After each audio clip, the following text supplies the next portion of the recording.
నేను పుట్టింది అమ్మమ్మ ఇంటనే, మురుడు చేసింది మా తాతయ్యని.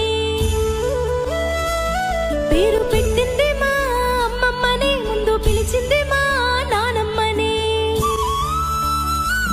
ముద్దులాడరు మా మావయ్యలు, మురిసిపోయారు మా అత్తమ్మలు. మా అమ్మమ్మ ఎప్పుడు కాపలా చూసుకున్నది కంటికి రెప్పలా. లాల పోసింది, జోల పాడింది, బుగ్గ చుక్క పెట్టి ఉగ్గు